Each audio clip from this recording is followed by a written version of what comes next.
Hi everyone, this is a short screencast for Independent Colleges Dublin covering the area of F6 taxation. And in particular, what I'm going to be looking at is question 3 of the paper, the capital gains tax question. And I know that you'll be familiar with most of the information here, but I just thought I'd refer you to some points that students tend to have difficulties with, certainly from my experience of marking questions and indeed marking exams. Okay, so what you'll see here is, the core areas and then a little bit more detail down below. So in terms of the core areas of this question, really we should know that really there's going to be two sides to it, 2 pages, and these two are interchangeable. You don't have to start with the computation. You could start with the assets or the 3-liners, but so these are essentially interchangeable. But I've assumed that we'll deal with the comp first. And what I would expect you to be aware of within a sort of a normal or general CGT computation is, the format, the layout. So if we were to say this is page 1, it could be page 2, it doesn't matter. Really, what I would start with on this page is net gains from your other page. So obviously, the summary of gains less any individual asset losses from your other page. So your format's important. You're going from net gains down to a figure that you're going to apply your 33% to. Okay, so more detail on that just below, but over and above that, obviously your AE and your losses, what comes first, and are there any issues with losses in terms of restrictions, etc.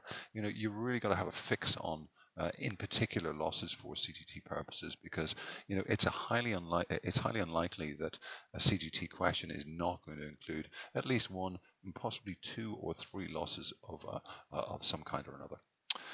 Now, the main bulk of the marks, and this could be your page 2 or page 1, is obviously going to be with dealing with the 3-liners for each of the assets and calculating the individual gains or losses. And I've dealt with it in point 2 here.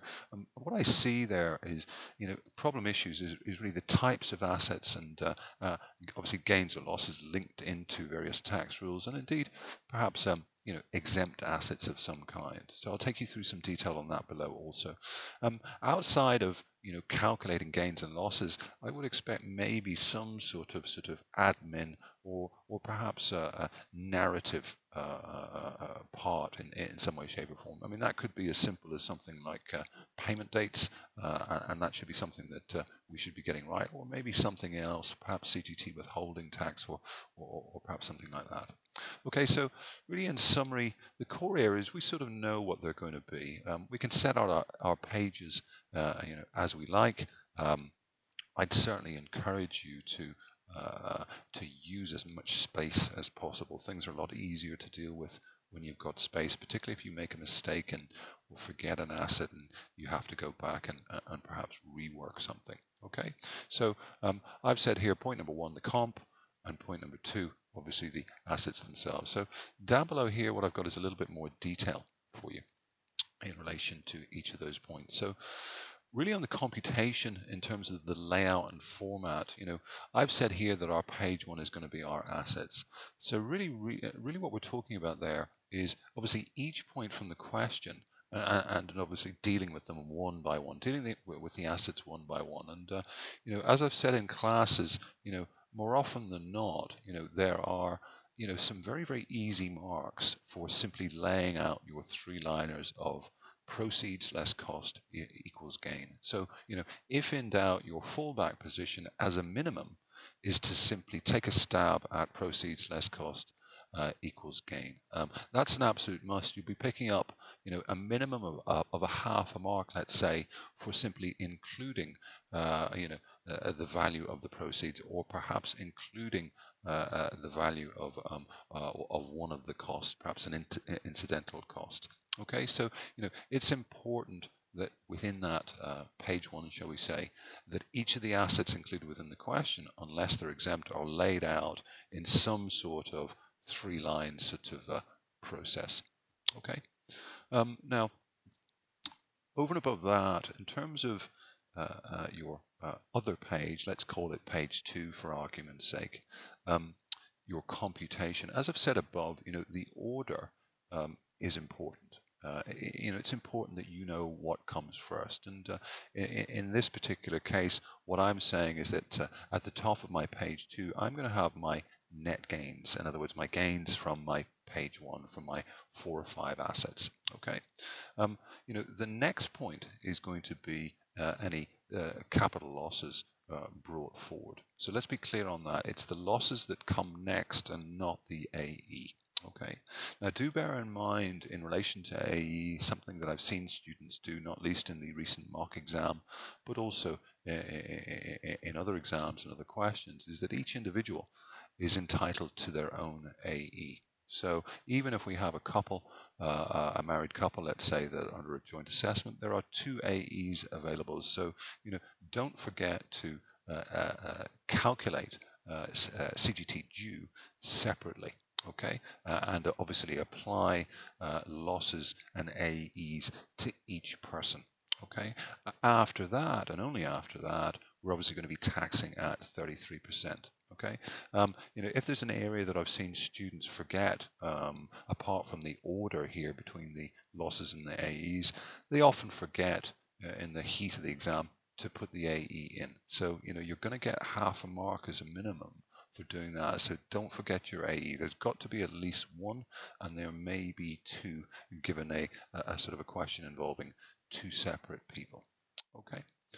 So really, that's those are the main points in terms of your format. 2 pages. Try and get a picture of them in your head, and be prepared to work quickly and to lay out the information quickly. Okay. Now, in relation to the AE and the losses, as I've said, certainly 1 per person, definitely coming after losses. Key point here, though, is this idea of restrictions. In other words, restrictions in the sort of in the use of losses. Okay, so what I would be careful about in this particular area is just a situation, and I touch on development land below again, but just a situation where we have losses of multiple forms. Okay, and let's just say that we have what we would call non-development land losses. Non-development land losses. So in other words, normal losses. Yeah, and in that situation, what we cannot do is to apply those non-development land losses against development land gains. Okay, so in effect, what I'm saying is that to a large extent, these gains in relation to development land are ring-fenced. Okay, we can't just apply any loss to a development land gain. What we can do is obviously apply a development land loss to a development land gain, and indeed we can apply development land loss to really any gain. Okay, so the key point, the key thing to watch out for, and I would have thought these sort of the signal point in a question where this comes into play is obviously where you have a development land gain. Because where you have a development land gain, it's ring-fenced, and we can't simply, as we touched on above, where we're applying losses, we cannot simply offset other losses, whatever type of loss they are, against development land gains. Okay, so watch for that. The second thing in relation to this area of restrictions on losses is just this connected party issue, or connected persons, and we should be familiar with what they are. Should be fairly obvious from the question, more likely going to be a close relative of some kind, perhaps a daughter, a son, etc., etc. Now, the key point here is that where we have a loss, or sorry, where we have a gain in relation to a connected party, and we have a prior loss, we can only use this prior loss to a connected person against future gains to that same connected person. So really, I guess what we're looking out for is a transfer, let's say, of an asset, and the creation of a capital gain or a capital loss. And really what we're saying here is that capital loss cannot be set against other gains. In other words, other normal gains. It can only be set in the future against gains to that same connected person. So in essence, what we're saying is that if there's a loss to a connected person, it can't be used against anything else. It's highly unlikely that there'll be a gain to the connected person as well, certainly in our tax year. So we're just looking out for losses to connected persons, and if they are in the question, well, we can calculate them. Certainly we'll get some marks for doing that, but we certainly can't use them in any way, shape or form unless there is a gain to that same connected person, which, as I've said, I think is highly unlikely at F6 level. Okay, so watch out for those two restrictions. That's the sort of thing that I would put in to a question. Okay, so that really covers the sort of, the computation side, the calculation of the capital gains tax itself. Yeah. Now, what I'm going to move on to here is really the types of assets that I think we should watch out for, and there are probably 6 or 7 or so that are very, very common. I know that you'll be familiar with most of them, but let's just run through them just to be safe. The first one I've chosen is a PPR asset, or an asset where PPR relief is relevant, so principal private residence relief. Now, the reason that I've chosen this is that, if I was to write the exam, this is a surefire way to catch out weaker students, because the questions themselves can be quite sort of wordy or long. It may well just be asset number 1. It can be quite long, perhaps a paragraph or 2 or even 3. That may tend to turn off certain students, perhaps weaker students. And over and above that, sometimes the getting the answer out quickly can be difficult. So really, that's the reason that I've chosen this as my first asset. Now, the key points for me are really in relation to format. My sort of tactics in relation to a question on PPR relief, and anyone who's been in class with me will recall this. My tactics are really to get the question and indeed the gain dealt with as quickly as possible, and indeed the relief. Okay, it's not necessarily to get the whole question 100% right, because these are the type of questions I think that can trip you up. Okay, so the first point really is format. So if we see a question where we have an individual who's has bought a property, has lived in it a while, we see a couple of paragraphs, highly likely we know what's coming. There'll be periods of actual occupation, there'll be periods of deemed occupation, and there'll be exempt periods. So the key format really is that we're going to need to have some sort of table or perhaps columns of some kind. And broadly speaking, I think that we can work with 2 types of column. The first column is going to be the exempt column. In other words, we're putting in there perhaps months that are certainly exempt. And obviously, as we know from our studies, exempt periods are, as detailed below, some deemed periods, but also actual periods of occupation. So really, what we're trying to do is to come up with a number for the exempt period, and obviously come up with a number for the chargeable period.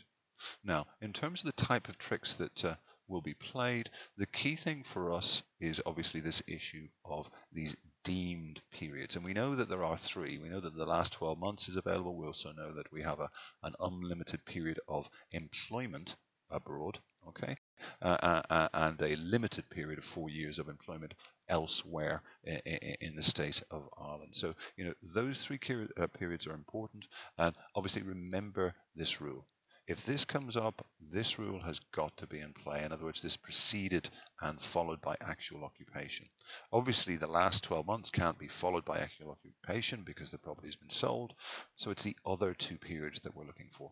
Okay, I've said here, as mentioned when we talked about sort of format and tables, etc., is that we've got to aim to get a number of months that's exempt as quick as we can, and that's really our fraction. The bottom of the fraction is going to be that period of A to B, where A is the purchase date and B is the disposal date. That's easy enough to get, and we'll get probably half a mark, maybe more for doing that. Okay, so certainly this fraction that we're trying to apply to the gain calculated is important, and it's important that we get that quickly. Now, do bear in mind that even if we had issues in relation to this, and our format went a little bit sort of awry, as it were. Bear in mind that, for the simple three-liner, for the proceeds less cost equals gain, yeah, we're going to be scoring very, very good marks. It's highly likely that, there'll be a twist in there, perhaps an incidental cost of some kind, maybe at acquisition or disposal, but everything works in the same way. We're simply going to deduct costs from proceeds. And more often than not, in the PPR relief questions, getting to the gain, it should be fairly straightforward. That won't be overly complicated.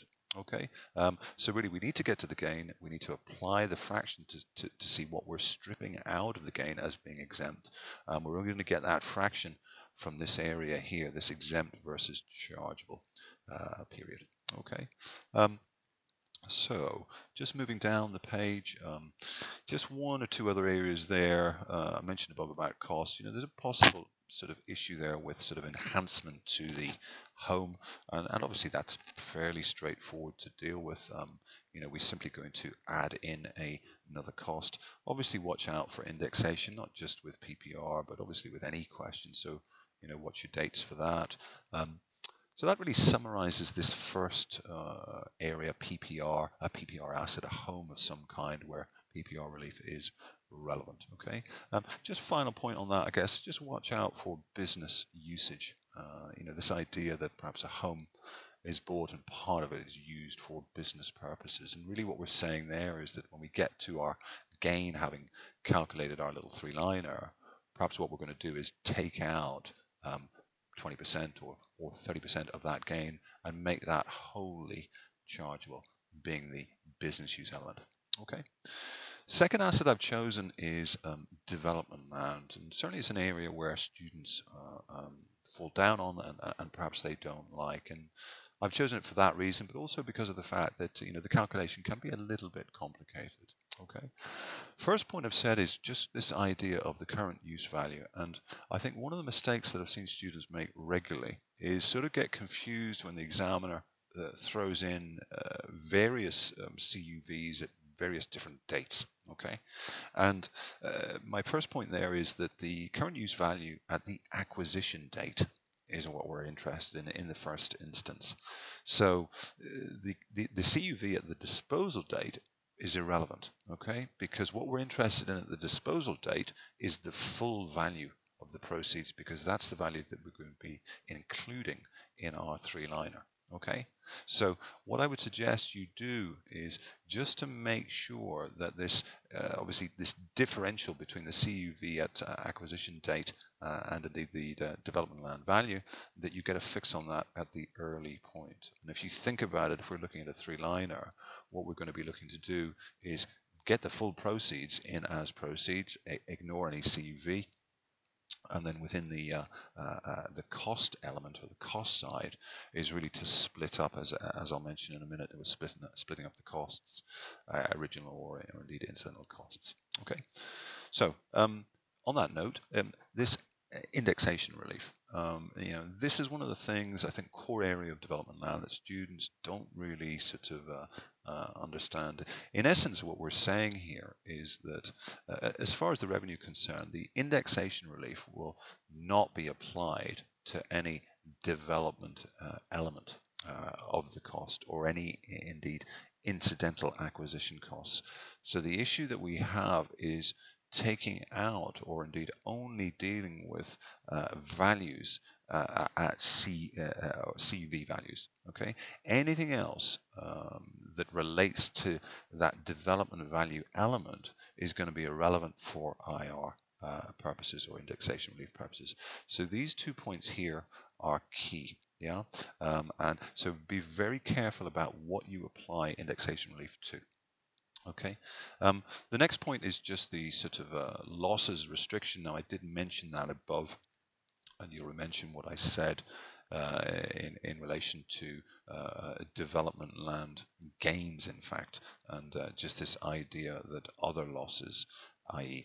non-development land losses, can't be set against development land gains, but that development land losses can be set against any gain at all. So watch for that and watch out for that sort of ring fencing, as it were. Okay, my next asset is a part disposal asset, and we'll know the formula A over A plus B. We should know what that stands for. And this is very, very common. I think the key thing here is just really some sort of past year issue, as you will have seen within the mock exam. And in terms of the logic there, all we're looking to do is to find the balance of the cost. So we need to go back to the relevant year, apply our formula as per normal, calculate the cost that we used in that past disposal, as it were, and then obviously then take that cost and the original cost, or the difference between the two, is going to be the cost that we bring in. So, this isn't overly complicated. The formula is fairly easy to remember, and, some easy marks to be had here. But, you'll find that up to 50% of students will, probably have difficulty with this part disposal issue. It's simply a question of laying out that formula properly and slotting the numbers in. Okay. My next one here is, I've called it a miscellaneous asset because I want to include sort of a few different items in there. And really what I've started with is this idea of cost. And you find that at F6, the examiner likes to play around with the area of what is the cost that you're going to be bringing into the three-liner. And one of the things that I've seen used fairly regularly is whether where a cost is provided, an original cost, and that original cost was incurred prior to 6474. Okay, now if it was, it's completely irrelevant for our purposes, because what we're going to be doing is we're going to take the MV at 6474 and take that as the cost. Okay, so fairly simple, but certainly on the heat of the day, it's often difficult to decipher. You have so many numbers to look at. So watch for that. Anything prior to that date, where there's a cost associated with it, obviously, we're going to ignore it. We're going to take the MV at that date, and that'll be in the question, so just watch out for it. Okay. Next point is just incidental costs. Now, I touched on them above in relation to development land. This could appear in any question, but more often than not, where there's any sort of cost, it's probably going to be deductible. And as I've suggested here, do try and make a decision. Make a decision quickly. It's either going to be deductible or it's not. I would err on the side that more often than not, it's deductible. So we're talking about things like fees, legal fees, auctioneers' fees, etc., etc. If it looks a little bit unusual, maybe if you haven't seen it before, can't think of one offhand, but then maybe you make a decision not to include it. But I think general rule of thumb, I would be inclined to deduct a cost that you see. Okay. Now linked into that is just this area of sort of inheritance, or indeed probate values. And really what I'm talking about there is this idea of an individual who disposes of an asset, and the detail within the narrative says something along the lines of that this individual had received the asset on the death of his mother, let's say 10 or 20 years previously.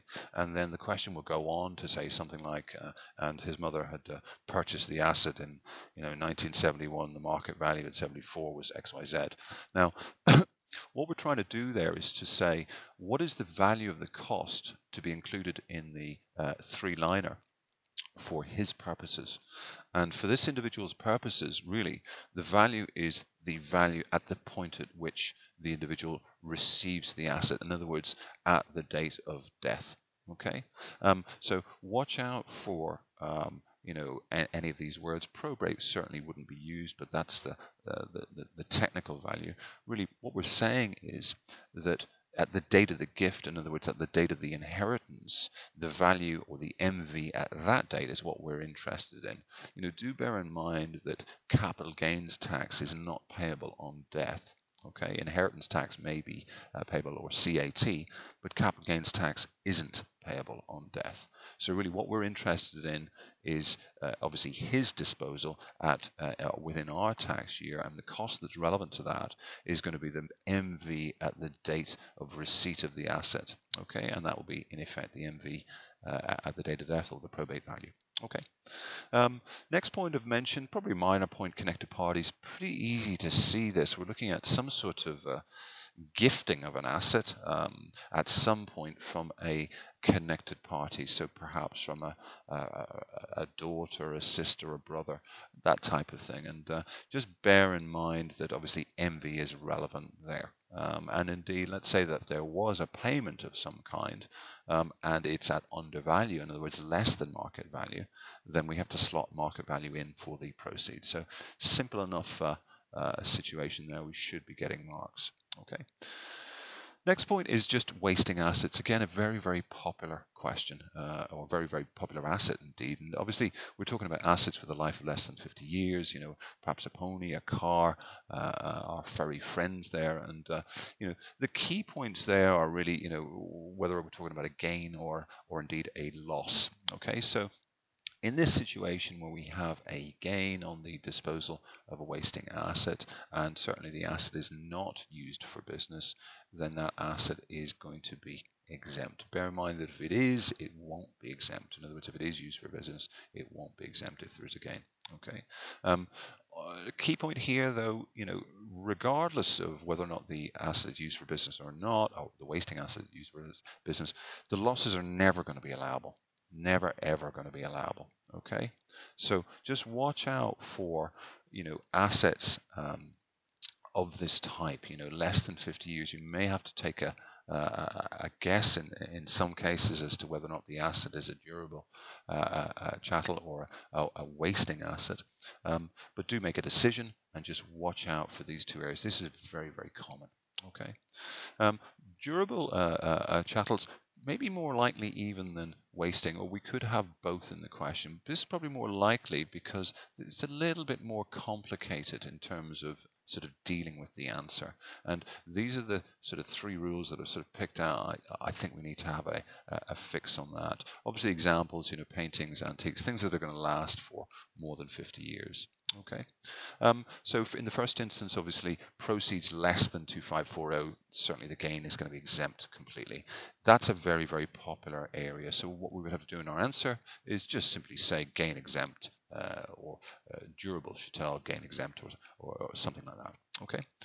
The next possibility, we might get both, bear in mind, or even all three, who knows, is just this idea of this MR. Now, if I was to pick one out of these three, I'd pick this one. This one where we're saying that there's a gain of some kind in relation to a durable chattel, and we're saying that we're going to have to limit the gain, excuse me, based on the MR formula, which is essentially just the difference between the proceeds and 2540. Okay, so watch out for that. And a little question mark here in relation to, where we're doing that calculation, do we include the AE or not? In my view, we don't. In other words, where we're doing the calculation of the tax on the asset as per normal, we need to do that, and then we need to compare that to the sort of MR tax, as it were. Although your study text shows that you do include the AE as a deduction to calculate the tax in the first instance, my view would be that you wouldn't. So I think that's an error in the text. Over and above that, this idea of this loss or a possible loss with the proceeds of less than 2540, we have to deem the proceeds to be 2540. Okay, so just watch out for that one too. Okay, so really those are the main assets. As I've said, PPR is above, and we've got sort of 6 there, and I would certainly have a good look through your study text and get a fix on those. I think some of those, if not at least 4 or 5 of them, are highly likely to come up on the day.